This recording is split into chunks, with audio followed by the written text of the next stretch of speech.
ఈరోజు మనం చేసుకుంటున్న రెసిపీ అందరూ ఎంతగానో ఇష్టపడే పులిహోర, చింతపండు పులిహోర. గుళ్ళో ప్రసాదంగా పెడతారు కదా, అది తిని ఎంతో టేస్ట్గా ఉంది, బాగుంది, ఇలా మనకెందుకు రావట్లేదు అనుకుంటారు. కానీ చేసే పద్ధతిలో చేస్తే పులిహోర చాలా బాగా కుదురుతుంది మనకి. ముందుగా స్టవ్ వెలిగించుకుని ప్యాన్ పెట్టుకున్నాను. దీంట్లో మనం ఇప్పుడు 2 ఎండుమిర్చి,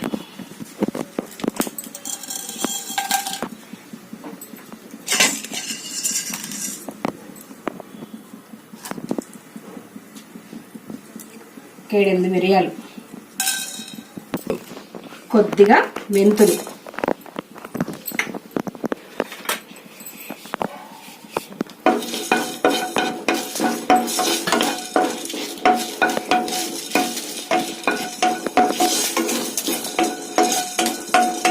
కొంచెం మెంతులు వేగిన వెంటనే మనం ఇందులో కొద్దిగా ఆవాలు వేసుకుందాం. కొద్దిగా ఆవాలు,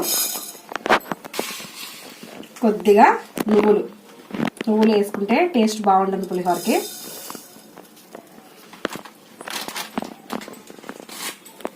ఇది కొంచెం ఇలా వేయించుకుని ఒక మిక్సీ జార్లోకి తీసుకోవాలి. పొడిగా ఉన్న మిక్సీ జార్లో తీసుకుని వీటిని పౌడర్ చేసుకోవాలి. మరి ఎక్కువ వేయించవసరం లేదు, లైట్గా కొంచెం దోరగా. ఇప్పుడు వీటిని మిక్సీ జార్లో తీసేసుకుందాం.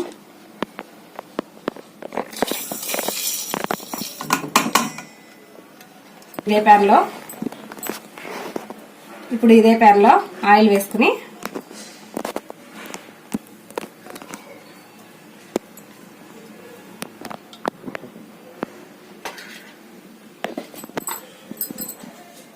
కొద్దిగా ఆయిల్ ఎక్కువగా వేసుకోవాలి.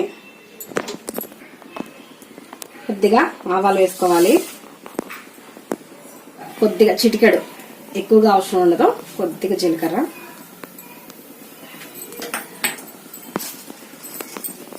కొద్దిగా మినపప్పు, కొద్దిగా పచ్చిశనగపప్పు, కొద్దిగా పల్లీలు.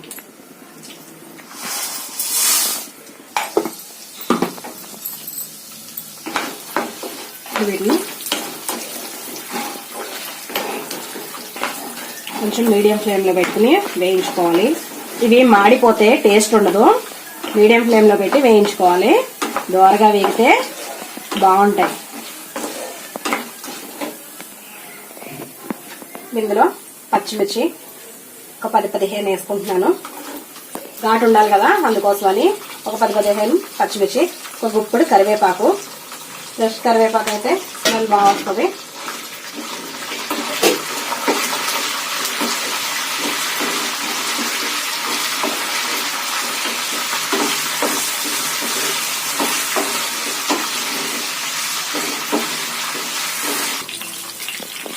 ఇందులో నేను ఒక 10 ఎండుమిర్చి వేసుకుంటున్నాను.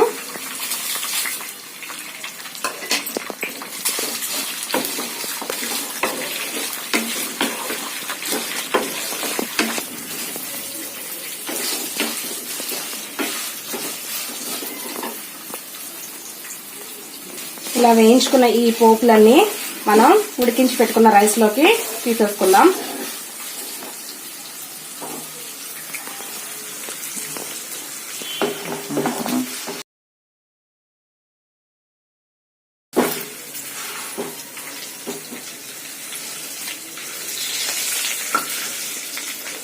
ఇప్పుడు ఇదే ప్యాన్లో కొద్దిగా కరివేపాకు, ఒక 2-3 పచ్చిమిర్చి. పులుసులో పచ్చిమిర్చి ఉడికితే టేస్ట్ బాగుంటుంది, అందుకనే వేస్తున్నాను. కరివేపాకు కూడా, కొద్దిగా ఇంగువ. ఇది ఇంగువ పోపులో వేసుకునే వాళ్ళు పోపులో కూడా వేసుకోవచ్చు. నేను ఇలా పులుసులో వేసుకుంటున్నాను.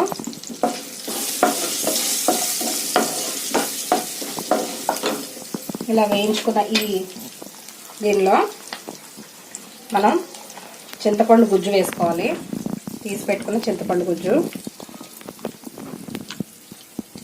గుజ్జు అనేది చాలా చిక్కగా తీసుకోవాలి.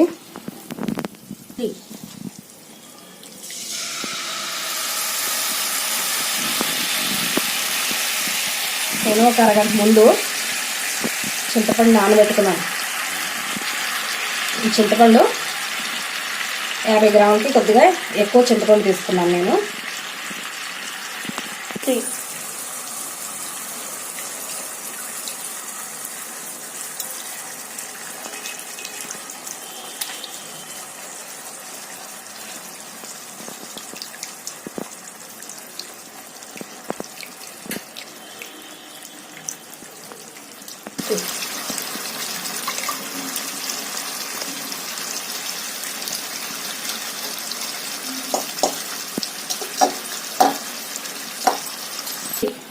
ఈ చింతపండు పులుసులో 1 స్పూన్ వరకు పసుపు వేసుకోవాలి. మన టేస్ట్కి సరిపడగా ఉప్పు, చింతపండులో ఎక్కువ పులుపులో ఎక్కువగా ఉప్పు పడుతుంది.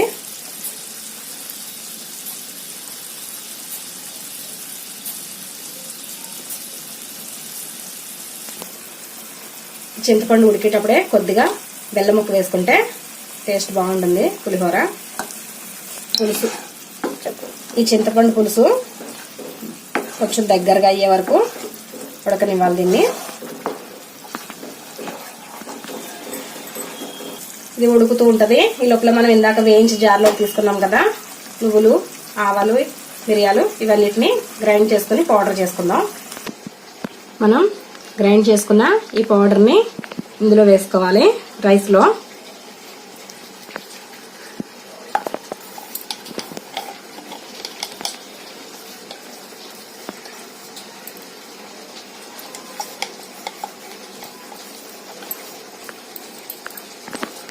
వేసి ఇది ఒకసారి కలుపుకుందాం. ఈ పోపులు ఇది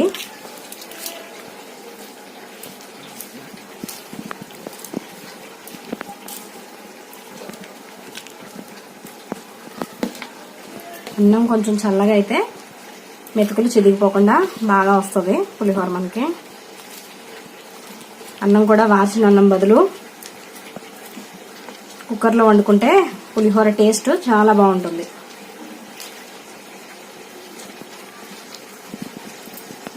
ఇప్పుడు పులుసు చూద్దాం రండి.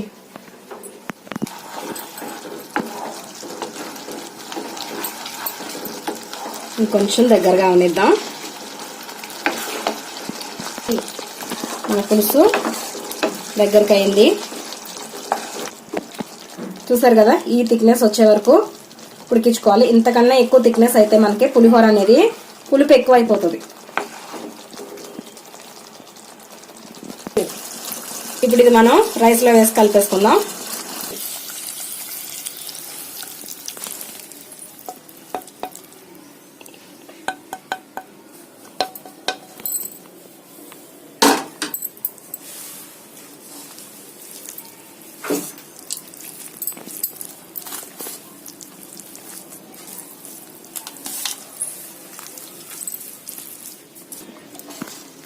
మొత్తం రైస్ మొత్తం కలిసేలాగా కలుపుకోవాలి దీన్ని.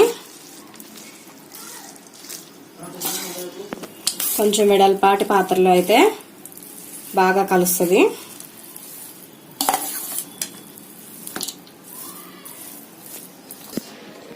ఇలా కలుపుకున్న మన పులిహోర, ఇలా కలుపుకుంటే మన పులిహోర మొత్తం రెడీ అయిపోయింది. ఇదేనండి ప్రసాదం పులిహోర. ఎంతో టేస్ట్గా, చాలా ఈజీగా చేసుకోవచ్చు. కొన్ని టిప్స్ పాటిస్తూ జాగ్రత్తగా చేసుకుంటే మనకు కూడా పులిహోర ఎంతో చక్కగా కుదురుతుంది. మీకు గనక మా వీడియో నచ్చినట్టయితే లైక్ చేయండి, షేర్ చేయండి, సబ్స్క్రైబ్ చేయండి.